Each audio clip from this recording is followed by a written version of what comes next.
අයිබෝන් ඔයාලා හැමෝටම. ඉතින් අද මම ඩොක්ටර් YouTube channel එකෙන් ඔයාලත් එක්ක කතා කරන්න බලාපොරොත්තු වෙන්නේ ඩයබටිස් මෙලයිටස්. එහෙම නැත්නම් මෙන්න මේ දියවැඩියාව කියන රෝගී තත්ත්වය ගැන. මොකද්ද මෙන්න මේ දියවැඩියාව කියලා කියන්නේ? දියවැඩියාව කියලා කියන්නේ කාලයක් තිස්සේ අපේ රුධිරයේ තියෙන ග්ලූකෝස් මට්ටම සාමාන්‍ය අගයට වඩා වැඩි අගයක් පැවැත්වෙලා ඇති වෙන රෝගී තත්ත්වයක්. ඉතින් මේ ඩයබටිස් මෙලයිටස් එහෙම නැත්නම් දියවැඩියාව කියන එක අපිට කොටස් වර්ග දෙකකට වෙන් කරලා ප්‍රධාන වශයෙන් කතා කරන්න පුළුවන් type 1 සහ type 2 කියලා. type 1 ආකාරයේදී මොකද්ද වෙන්නේ?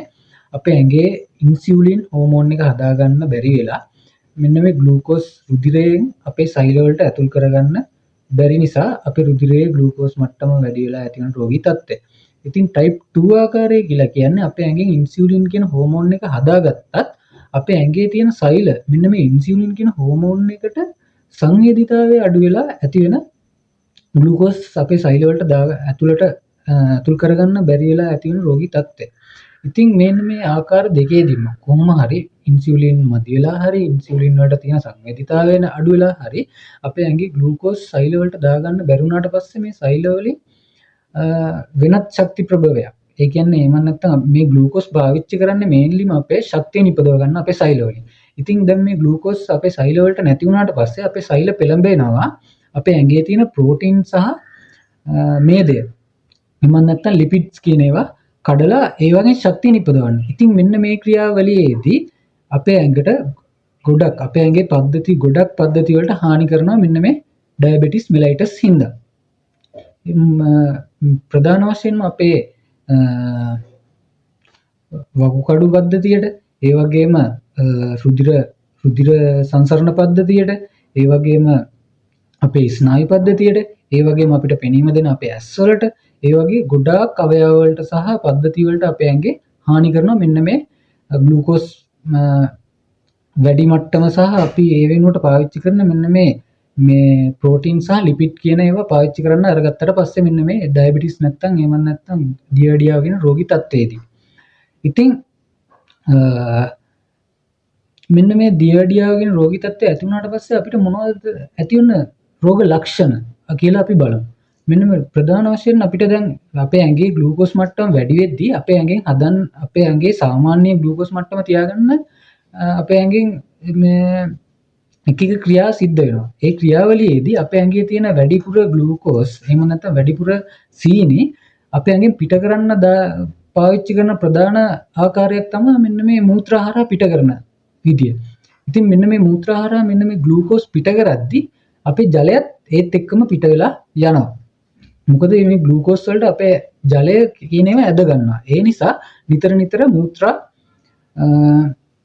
කිරීමට අවශ්‍යතාවය ඇති වෙනවා මෙන්න මේ ඩයබටිස් මෙලයිටස් කියන තත්ත්වය. එහෙම නැත්නම් දියවැඩියාව කියන රෝගී තත්ත්වයේ තියෙද්දි. එතකොට මොකද වෙන්නේ? අපේ ඇඟෙන් නිතර වතුර පිට වෙද්දී එහෙම නැත්නම් නිතර මූත්‍රා පිට වෙද්දී අපිට මොකක්ද ඇති වෙන්නේ අනිත් එක තමයි අපිට වැඩිපුර පිපාසය කියන එක ඇති වෙනවා. එතකොට වැඩිපුර පිපාසය ඇතිවීම, වැඩිපුර මූත්‍රා පිටවීම, ඒ වගේම දැන් අපිට ශක්ති ප්‍රභවයෙන් ශක්තිය හදාගන්න බැරි නිසා අපේ සෛල වලට අපේ ඇඟ මොකද්ද කරන්නේ? නිතර ආහාර ගන්න නිතර බඩගින්න ඇති කරනවා. එතකොට අධික ලෙස බඩගින්න ඇතිවීම, අධික ලෙස මූත්‍රා පිටවීම, අධික ලෙස පිපාසය ඇතිවීම, ඒ වගේම මම කියවනේ ඔයාලට දැන් ග්ලූකෝස් පාවිච්චි කරගන්න බැරි වෙලා සහ තව එහෙම නැත්නම් ලිපිඩ් එහෙම නැත්නම් ප්‍රෝටීන් කියන ඒවා ශක්තිය නිපදවන්න පාවිච්චි කරද්දී ඇති වෙන අපේ පද්ධති වලට හානි කරනවා කියලා. ඒ වගේ රුධිර සංසරණ පද්ධතියට හානි කරාම රුධිර සංසරණ පද්ධතියට සහ අපේ ස්නායු පද්ධතියට හානි කරාට පස්සේ අපිට මෙන්න මේ සංවේදීතාවය එහෙම නැත්නම් අපිට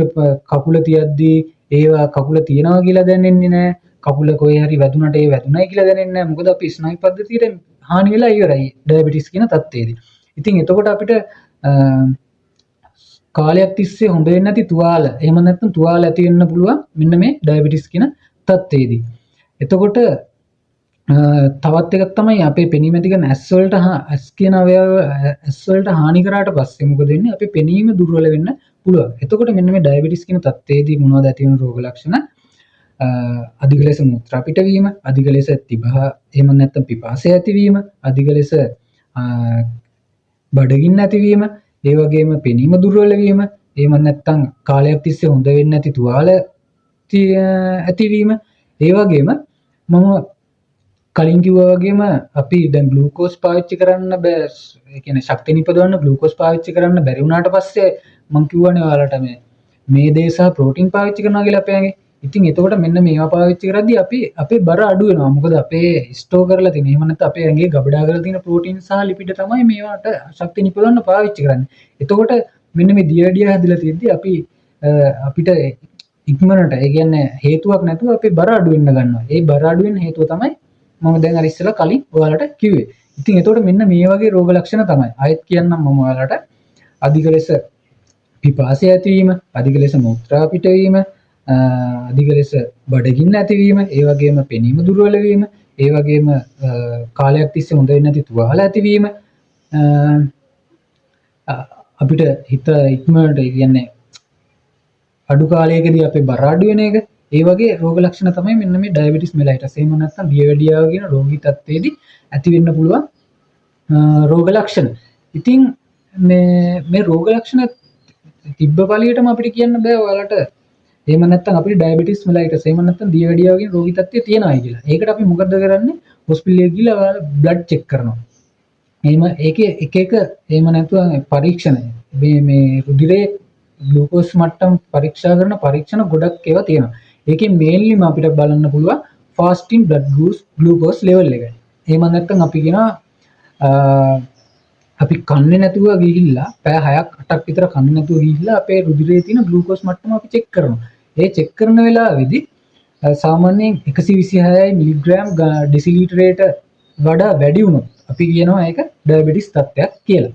ඒක තනි ඒ කියන්නේ අපි තනි මේ පරීක්ෂණයක්. එහෙම නැත්නම් එක පරීක්ෂණයක් කරලා ඒ අගේ ආවට අපිට කියන්න බෑ ඩයබටිස් තියෙනවා කියලා. අර මම කිව්ව රෝග ලක්ෂණත් එක්කන් ඔයාට මෙන්න රුධිර පරීක්ෂණයක් කරාට පස්සේ මෙන්න මේ එක සාමාන්‍යයෙන් මිලිග්‍රෑම් 126ට වැඩියෙන් ඝන ඩෙසිලිටරයට තියෙනවා නම් රුධිරයේ ග්ලූකෝස් මට්ටම කියන්න පුළුවන් අපිට ඔයාලට ඩයබටිස් මෙලයිටස් තියෙනවායි කියලා. එහෙම නැත්නම් සාමාන්‍යයෙන් එක සැරයක් ඒ වගේම දෙසරයක් චෙක් කරන්න ඕනේ බ්ලඩ් එකේ ග්ලූකෝස් ලෙවල් එක. ඒ දෙසරයක් චෙක් කරද්දී 126ට වඩා වැඩියෙන් අගය තියෙනවා නම් ග්ලූකෝස් ලෙවල් එක කියන්න පුළුවන් අපිට ඩයබටිස් තියෙනවායි කියලා. එහෙම නැත්නම් හොඳම පරීක්ෂණය තමයි HbA1c කියලා කියන්නේ. HbA1c එක චෙක් කරද්දී ඒක සාමාන්‍යයෙන් 6.5ට වඩා ප්‍රතිශතයක් ලෙස ඒකේ අගය ඉන්නේ අපිට 6.5ට වඩා වැඩි අගයක් තියෙනවා නම් ඩයබටිස් මෙලයිටස් කියලා අපිට තහවුරු කරන්න පුළුවන්. ඉතින් මෙන්න මේ ඩයබටිස් මෙලයිටස් වලින් අපි එහෙම නැත්නම් මෙන්න මේ දියවැඩියාවෙන් කොහොමද අපි බේරෙන්නේ? බේරෙන්න අපිට සාමාන්‍යයෙන් එක්සර්සයිස් කරන්න පුළුවන්. එක්සර්සයිස් සාමාන්‍යයෙන් අපි සතියට මිනිත්තු 150ක්වත් කරන්න, ඒ කියන්නේ අඩුම ගානේ ඇවිදින එකවත් කරන්න ඕනේ මිනිත්තු 150ක් සතියට. ඒ කියන්නේ සතිය දවස් 7න් දවස් 5ක් අරගෙන ඒ දවස් 5 දවසකට විනාඩි 30 ගානේ ඔයාලට ඇවිදින්න පුළුවන්. ඒ ක්‍රියාකාරකම් මගින් අපිට තියෙන අපේ ග්ලූකෝස් දහනය කරලා ඒ වගේම අපේ ඒ එක්සර්සයිස් කරද්දී අපේ බර පවා පාලනය වෙනවනේ. මෙන්න මේ බර පාලනය වෙන එකෙන් අපිට මෙන්න මේ ඉන්සියුලින් වලට තියෙන සංවේදීතාවය වැඩි කරගන්න පුළුවන්. මේ එක්සර්සයිස් කරන එකෙන් ඒ වගේම අපේ ආහාර සීනි අධික ආහාර එහෙම නැත්නම් අපි කෙටි ආහාර ශනික ආහාර කියලා කියන්නේ ඒ පිටි ආහාර ඒ වගේ ආහාර ගන්න එකෙන් අඩු කරන්න පුළුවන්. අපිට වැලකිලා ඉන්නවා කියන එක නම් බොරු කතාවක්. ඒක කරන්න බැරි කතාවක්නේ. ඒ නිසා අපිට ඒවා ආහාරයට ගන්න එක අඩු කරන්න පුළුවන්. මොනවද පාන්, රොටි, නූල්ස් වර්ග, ෂෝට් ඊට්ස් වර්ග ඒ වගේ ආහාර කන එක අඩු කරන්න පුළුවන්. අධික කේක් වර්ග, සීනි තියෙන ආහාර අඩු කරන්න ඕනේ. ඒ වගේම අපිට ආහාරයට එකතු කරගන්න පුළුවන් ගොඩක් එළවලු වර්ග, තන්තු අධික ආහාර, එතකොට අපේ ආහාර වලට ප්‍රෝටීන් ඒව නැත්නම් මාස්, මාළු ඒ වගේ දේවල් ආහාරයට ගන්න එකෙන් මෙන්න මේ ඩයබටිස් මෙලයිටස් කියන තත්ත්වය අඩු කරගන්න පුළුවන් හොඳ ආහාර පැවැත්මක් ඇති කරලා. අනිත් එක තමයි දැනටමත් ඩයබටිස් තියෙනවා නම් කරන්න ඕනේ හොඳම වැඩේ තමයි ඔයාලා හොස්පිටල් එකට ගිහලා බෙහෙත් අරගන්න ඕනේ. මෙන්න මේ බෙහෙත් හරියට පාවිච්චි කරන්න ඕනේ. බෙහෙත් හරියට පාවිච්චි කරන එකෙන් මොකද්ද වෙන්නේ? අපිට මං කියුවා සංකූලතාවය ඇති වෙන්න පුළුවන් කියලා. වකුගඩු පද්ධතියට හානි වෙන එක, ඒ වගේම අපේ රුධිර සංසරණ පද්ධතියට හානි වෙන එක, ස්නායු පද්ධතියට හානි වෙන එක, අපේ ඇස් වලට හානි වෙන එක, ඒවා අඩු කරගන්න පුළුවන් මෙන්න මේ ඒ කියන්නේ નિયમિත වෙලාවට බෙහෙත් ගන්න එකෙන් සහ નિયમિත වෙලාවට චෙක් කරන එකෙන්. ඒ කියන්නේ નિયમિත වෙලාවට ගිහිල්ලා අපේ රුධිරයේ තියෙන ග්ලූකෝස් මට්ටම අපිට චෙක් කරගන්න පුළුවන්. මෙන්න මේ වගේ ක්‍රියාවලින් මෙන්න මේ ඩයබටිස් මෙලයිටස් කියන තත්ත්වය අපිට හැදෙන එක නවත්ත ගන්න පුළුවන් වගේම හැදිලා තියෙනවා නම් මේවායි අපිට ඇති වෙන සංකූලතාව අඩු කරගන්න පුළුවන්. ඉතින් ප්‍රධාන වශයෙන්ම අපේ ජීවන රටාව නිසා තමයි මෙන්න මේ ඩයබටිස් මෙලයිටස් එහෙම නැත්නම් දියවැඩියාව කියන රෝගී තත්ත්වයේ ප්‍රධාන වශයෙන්ම ඇති වෙන හේතුව තමයි අපේ ජීවන ප්‍රයත්න සහ අපේ පෞල් ඉතිහාසය.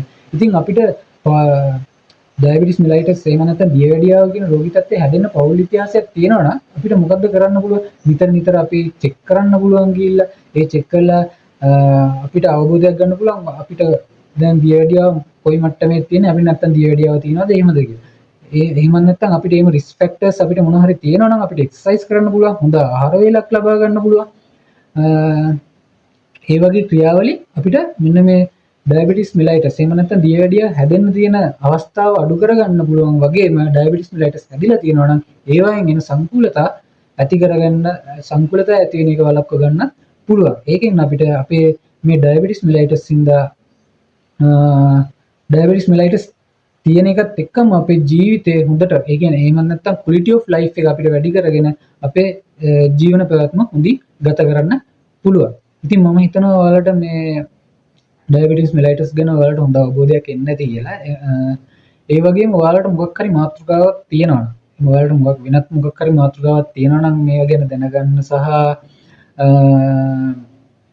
කොහොමද මේ ලෙඩක් මේ ඒ ලෙඩේ ඇති වෙන්නේ සහ ඒ ලෙඩේ කොහොමද වළක්ව ගන්නේ කියලා දැනගන්න ඔයාලට මොන හරි අයිඩියාස් තියෙනවා නම් ඔයාලා පල්ලෙහා තියෙන කමෙන්ට් සෙක්ෂන් එකේ කමෙන්ට් එකක් දාන්න. මම ඊළඟ වීඩියෝ එකකින් ඔයාලට ඒව ගැන